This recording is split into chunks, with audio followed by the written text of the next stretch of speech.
Yeah, y'all, we back again with another video. Y'all see the boy Geographic done drop.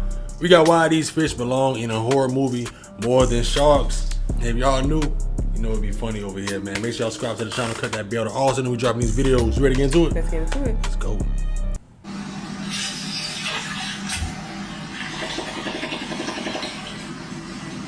Oh shit. Oh. That's real? Look at them eyes. Right. You know, the greatest trick Hollywood ever pulled was convincing the world that sharks are the only things to fear in the water. There be monsters. In the last video, we talked about how sharks might just be the most misunderstood creatures in nature, with a PR team that works about as hard as a whiteout's brain after 6 rounds of CTE. They've been done so dirty, they've actually overshadowed the other ichthyological insanity spawned from Satan's septic tank. These are 7 fish that should honestly terrify you more than any shark. This isn't really to substitute one fear for another, but I do think these fish could make a much more traumatizing, nightmare-inducing horror flick than Jaws. And it starts right here. Those eyes belong to a pair of Arapaimas, also known as a pirarucu. You've definitely seen them before. Does this video ring a bell? It definitely rang his. It's one of the biggest freshwater middle fingers nature forgot to vault, usually growing to over 6 feet long and 200-something pounds. It's bad enough those are NBA point guard measurements, but the beefiest ones can get to 10 feet in length and weigh over 400 pounds. This Jurassic roid guppy usually eats other fish to go with fruits and seeds, but also birds and allegedly even monkeys sitting on branches too close to water. And if you don't believe that, it's because you haven't seen them hunt. They're explosively quick, and the aquatic black hole has been known to confuse feet for fish and violently pull people underwater. One zookeeper reportedly made the mistake of trying to retrieve a glove that had fallen into an Arapaima pool. In a split second, got his hand, wrist, and several fingers broken. There's also the fact that a refrigerator-sized fish will yeet themselves out of water in self-defense. Now let's talk about that defense. The plus-size bite jet is covered in heavily armored scales, not only tough enough to tank piranha attacks, locals historically use them as nail files. They've also used their tongues as scrapers, since these fish have teeth growing out of a bony tongue that can be used to effectively crush struggling prey against the roof of their mouths. You know nature got in its bag when it made a fish that can breathe air, and the Antichrist in the Amazon has a modified swim bladder that was repurposed as lungs, meaning this flex of a fish can survive 24 hours out of water. On one hand, that means they have to come up for air every 20 minutes, or suffer the eternal shame of being a fish that finds a way to drown. A fish 24 hours out of water can survive. Right. Whoa. What kind of fish is... Dang. They have to come up for air every 20 minutes, or suffer the eternal shame of being a fish that finds a way to drown. But it also works out for them, because in low oxygen water where most fish become slow and sluggish, the air merchant menace can pretty much go on a killing streak. Now the question is, could an Arapaima pack up a person? While there's no indication they see us as a snack, there are old stories of high-strung assault guppies effectively drowning people, likely by knocking them unconscious and leaving them incapacitated underwater. Not him, he's fine. You can unclench guidelines, he's good. But one man that almost wasn't was Jeremy Wade. He probably needs no introduction, but long story short, he's a zoologist who hosted the show River Monsters, which ended, but only because he caught every fish nature had to offer. But he almost caught an early life retirement after a pissed-off Paima struck him square in the chest and nearly caused irreversible damage to his heart. Not only did this fish nearly have us singing,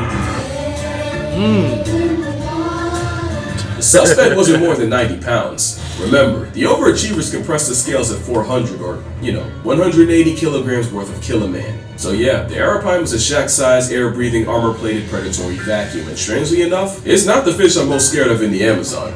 But we'll get to that. The piranha actually isn't. If you remember from an earlier video, piranhas might be just as misunderstood as sharks. They're mostly just scavenging opportunists that our childhoods convinced us were way more of an issue. You cannot say the same for their cousins found in the Congo basin of Central Africa. The Goliath tigerfish can grow nearly 5 feet long, over 100 pounds, and they're what people were told piranhas are times 10. They're in the same order, but where piranhas are primarily a swimming cleanup crew, tigerfish actively hunt for their bodies. And you'll find out, nature built this prehistoric problem to do exactly that. They have sharp dagger-like teeth that many swear are comparable to that of a great white. Although I personally see them as more conical, like a crocodile. Which is a coincidence since the saltwater variety are their only natural predators. But of course, the swimming expletive has also been known to murk smaller crocs. They have eerily strong eyesight to track prey, special organs to detect the vibrations they make underwater, and they're strong enough to brute force their way through the turbulent waters of their hunting grounds. They're considered one of the toughest freshwater fish time left behind, and tigerfish are even on record snatching birds out of the air. Not just birds, but swallows, some of the fastest and most maneuverable out there. Scientists studying them watched as 300 birds got permanently grounded by tigerfish in just over 2 weeks. They're so feared that in many places they're only known by one name, manga, meaning the dangerous fish. There's even a story of a young girl wearing a belt made out of bottle caps in order to ward off evil spirits. Ironically, it did the exact opposite and attracted a tigerfish who apparently confused the bottle caps for fish scales and nearly bisected the girl. Allegedly. It's an extremely fast, explosive vice grip with almost zero prey prejudice. And I'd still rather take a bite from them than the fish up next. And that's because next is the Candiru. And a lot of y'all already know what road we're going down. The Candiru is a tiny parasite in the Amazon, also nicknamed the vampire fish for their habit of invading the gills of larger fish and scraping the insides to feed off their blood. And with backward-facing spines and a powerful bite, it's nearly impossible to shake it off before it completes its liquid transaction. The horror comes from the legend of Candiru being attracted to the chemicals in urine and swimming up the urethra of unlucky humans and getting stuck up there. A fate that takes surgery to reverse. Imagine a serrated, sentient toothpick in your bathing suit business and you'll see why the violation with gills is so feared. How much of this is even real? Most of the reports of people getting penetrated by peenfish are really sus at best. Apparently, they're not even attracted to the ammonia in human urine in the first place. There's a good chance that the Candiru controversy came from European settlers coming home from long expeditions and telling these long, exaggerated stories to anyone who'd listen for status and attention. Yeah, but basically they were probably lying for clout. You have to remember, the whole piranha skinning a cow thing spawned from locals staging an event to impress the president. The truth is, your chances of peeing in the Amazon and getting frontal probed by a fish are about as much as you getting meal prepped by a shark or getting struck by lightning. Oh my bad. And getting struck by lightning. That being said, I'd rather get tag teamed by the pets of Poseidon and the forces of Zeus than have a bloodbuster up my urethra. Well, frankly, if the odds ain't zero, they're just too high for me. But I'll happily take a Candiru to the Mandiru, then run into aquatic op number 4. In fact, I'm so afraid of it, I actually had to break my own rule for this video. The Humboldt squid obviously isn't a fish, but it's the closest thing to a living nightmare on this list. Let's be clear, at 5 feet, about 100 pounds, there are bigger squid. What sets Humboldts apart is they can hunt in packs of over 1,000. Yeah, that's 3 zeros like a Tony Snell stat line. Nicknamed Diablo Rojo, there are old fisherman tales of men falling overboard, getting swarmed, and never coming back up. There's also stories of them curiously approaching divers before flipping and trying to rip their masks off. But who needs stories when marine biologist Alex Kirstich can tell you about the time several homicidal squids grabbed him and attempted to drag him down into the dark maw of the abyss. It gets worse when you realize what exactly happens when a red devil decides to take you to hell.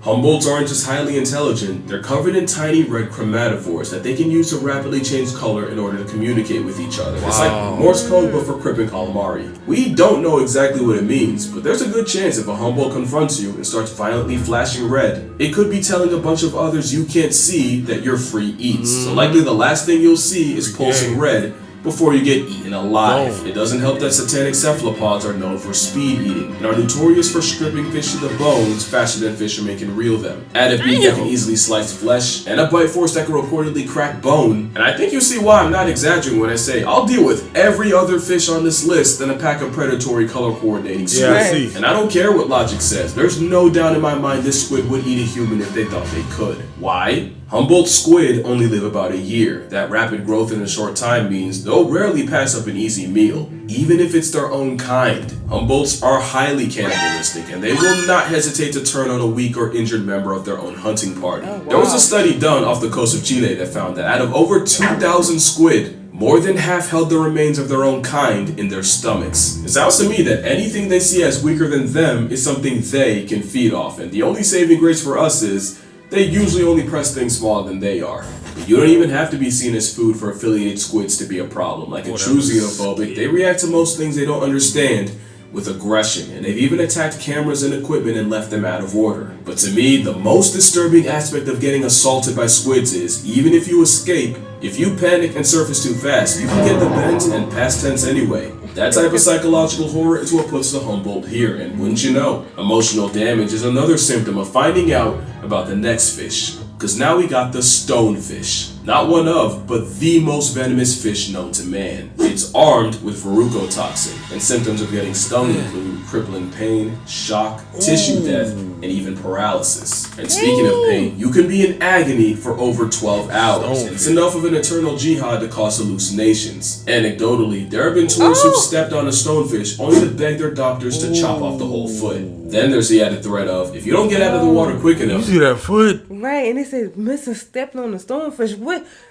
Damn. What are they located? You want to go to the beach and step Right, boy. Beg their doctors to chop off the whole foot. Then there's the added threat of, if you don't get out of the water quick enough, it won't even be the venom. You can get paralyzed and catch a stage fatality to drowning. Ooh. Even if you survive, you can still suffer permanent nerve damage and severe muscle atrophy. But that all wouldn't even be that bad if the stonefish wasn't nature's manifestation of a dick move. The most venomous animals on the planet usually dress with bright colors to warn the rest of the population that they're packing. Stonefish decided to do exactly none of that, and instead cosplays as a stone, only to mortally punish you for its camouflage working. Like I said, it's like having invisibility, but also serving the death penalty every time someone steps on your foot. Then you gotta add the fact that there are another fish that can survive 24 hours out of the water, and they have a literal switchblade growing out of their forehead. Yeah, I knew they were a problem ever since one nearly permanent Nigel Thornberry. A stone-cloaking toxic minefield of misery, but with stonefish antivenom being the second most administered in Australia, today if you get stung, your chances of surviving are actually pretty good. Not like the next fish, because for this one, there is no antidote. The stonefish might be the most venomous fish, but the pufferfish is arguably there is no antidote.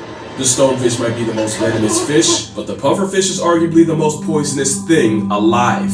Quick rule of thumb on the difference, if it bites you and you die, it's venomous. If you bite it and you become a wuss, it's poisonous. And few things are more poisonous than puffer tetrodotoxin, which is 1,200 times more of a death sentence than cyanide. Tetrodotoxin interferes with signals between nerves and muscles, causing muscle paralysis and a total shutdown. And of course, the fugu blowfish is considered a delicacy, but if the chef misses a single cut even by a little, you're instantly on the clock. You won't know that until your face goes numb and your lips and tongue get this weird prickling feeling. Then, you'd suddenly get a splitting headache and dizziness to go with vomiting and diarrhea as your body desperately tries to purge the poison. But it's already too late and you'd start getting paralyzed, starting with the hands and feet, but slowly spreading out. And by this point, you likely can't even call for help. Finally, it'd get harder and harder to breathe until you notice the room slowly fade to black, leading to either a coma, seizure, or just death. The permanent kind. Tetrodotoxin essentially flips a kill switch in your body, and there is no antidote. The only treatment is hooking you up to a respirator to breathe for you and praying it passes. The poison puffball is such a problem, it makes you forget they also have teeth that can bite clean through your fingers. In fact, it's more than enough to violate a scorpion. And I don't even know how to describe what they do to crabs, turning crustacean into crustacean with a smile no less. It's criminal. There's nothing funny about getting caught in that bite, with reports of pufferfish mutilating the genitals of men, and one case in 2008 where a Cambodian child had his coin purse sliced in half by a pufferfish. And unlike the Candiru, this ain't a myth. Have your privates out by a puffer and you might just get... So that's 6 of the sinister 7, but before we get to the last one, we got honorable mentions. The fact that there's a fish that weaponized electricity enough to decommission a caiman and we just accept that is kinda crazy. And the thing is, it might not even be the voltage, but it's getting knocked out in shallow water that'll get you. Swordfish are one of the fastest things in the sea. They also have a built-in melee weapon equipped capable of inflicting life-altering harm. In 2015, a Hawaiian man was fatally struck in the chest while trying to catch one. Another man in Malaysia bled to death after a swordfish yeeted itself out of the water and also RG'd him in the chest. Swordfish are also on record shanking sharks and even bleeding out sea turtles. The sheep's head fish. Damn. Really only because of that. Even bleeding out sea turtles. That look like a zebra. The sheep's head. Look at the teeth. Human-like, especially the top ones. Damn. What? Fish. Really only because of that. Trypophobics be damned. The Titan triggerfish is a highly aggressive honey badger with gills, capable of dishing out severe injuries with the same teeth they use for crunching coral, sea urchins, and even the crown of thorns starfish. The trigger might as well be named after their temper, and this 1.5-foot vibe check is a big reason why beginner divers never go back in the water. Speaking of big, the Goliath grouper. At 8 feet up to 800 pounds, the fish the size of a small car feels more like a leftover Jurassic prop. Lucky for us, most divers describe it as a gentle giant with the temperament of a St. Bernard. although a Saint Bernard didn't allegedly swallow an entire kid in the Florida Keys. Allegedly. But since we're on the subject, the last fish on this list are catfish. And yeah, that's kind of cheating. There's over 3,000 species of catfish, even including the genital jihad, the Candiru. Catfish are like the trash compactors of the fish family, which isn't a problem until you see just how big they can really get. And once a catfish gets big enough, there aren't a lot of things alive they won't try to eat. We've seen armadillos, turtles, and even unaware seagulls get bored by a catfish. There's a species in France that figured out how to stalk and hunt bathing city pigeons. Another learned to wait by cave entrances to suck up any exhausted bats that fall in. There was even a catfish nicknamed Kuno the Killer who terrorized a German lake and somehow caught and ate someone's dog. Basically, they're all the that I've talked about pelicans being, just in fish form. The question is, if a catfish has ever eaten a live human, and it isn't even if they would, but if they could. The Wells catfish can grow to 10 feet long and cap out at 300 pounds. The Mekong catfish can also get to 10 feet, and the heaviest one ever recorded was pushing 650 pounds. If there's a catfish that can stomach a human, it should be one of these, but there's a slightly smaller catfish that was believed to be a legit man-eater. In the late 90s and early 2000s, a series of fatal attacks on people in the Gully River had people convinced there was something in the water hunting humans. In these attacks, victims were suddenly pulled underwater in front of people, only for their bodies to never be recovered. In 2007, Adal Kumar was swimming with friends when he was violently dragged underwater, and while he was never seen again, friends caught a glimpse of something that they could only describe as an elongated pig. Crocs and bull sharks were considered, but the prime suspect ended up being the goonch. At about over 6 feet, 200 pounds, the goonch is usually smaller than the whales or the Mekong. But it's feared that the practice of burning funeral pyres by the river led to the equal opportunists developing a taste for human flesh. And while it's a stretch to say a corpse-happy catfish could swallow an adult, it becomes a little less believable with children. There's no solid proof of a catfish catching a person, but they for sure can off one. The biggest ones can easily overpower you, if not just knock you out and drown you. Not to mention, a majority are venomous, with those spines putting both experienced fishermen and oblivious bystanders in the hospital. They also have a nasty sandpaper-like bite that can easily draw blood. But what really makes them a living horror movie is their intelligence. The ones packing up pigeons, they weren't always doing that, but they pretty much ate everything else around them and were forced to adjust. So it's anyone's guess what could happen if they gain a taste for humans. And with catfish being swimming tongues with over 175,000 taste buds across their bodies, yeah, I doubt acquiring taste takes long. But yeah, that's gonna do it for this video. Make sure you drink water, hug your mother, try not to get catfished out here. If you'd like to see me swim with slightly less freaky fish, the full GoPro footage of me in Hawaii will be uploaded to my Patreon. Yeah, don't swim with freaky fishes. Promo out the way. I'll see y'all in the next one. He's got a catfish on his chest. You're blowing our bubbles.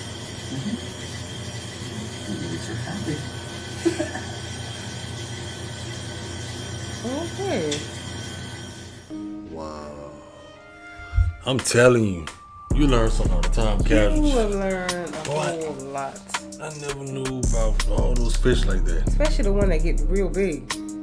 I never knew the catfish family would like, whatever he say like that, get that big. I didn't know that. Yeah, I didn't know that either. 600 pounds and stuff like that. Yeah. And I knew it was other little fish out there that had teeth other than piranhas, but not like those. Not other like ones, them big, sharp teeth. Oh, you talking about the other one? All of them, yeah. Oh, what about the rockfish? What now about that, you? That one crazy. Casually walking, stonefish, you whatever. You just man, like you said, Newfoundland. Where are those things located? Did he mention it? I don't remember. That thing traumatized me. Because If y'all know, let us know, please. I don't want to go. And this is a pufferfish. I know pufferfish is poisonous. But I didn't know it was like that. Like that. You know what I'm saying? Out of here. Oh no, dang. I don't want to come across those either. It's like I don't even go to the beach where I can't see. You can't see the clear water. I gotta go in the clear water. I gotta see what I'm stepping on. So you might be thinking you walking on the sand, going in there and step on a stone thing or whatever. Right, stone. You new fear unlocked. Oh my gosh. That got me right there, man. Especially the fish that look like a face and he did like this. And it had the lips and everything when he touched the lip. I gotta watch that again to get the names of the thing. I gotta do more research on some of those fish. Yes, and gotta see what where they're located. The ocean and everything, boy, it's got some creatures down there. You do have some creatures and stuff and more you've never seen. Never seen before because ocean goes so deep. Like, y'all. That was Cat's Geographic, y'all, man. Those fish do need to be in a horror film. Yes. What y'all think, man? Drop it down below in the comment section. Don't forget to throw a thumbs up on the video. Subscribe to the channel. Other than that, man, y'all check out the rest of our videos. Check out our playlist of Cat's Geographic too. We catch you on the next video. Catch y'all next one.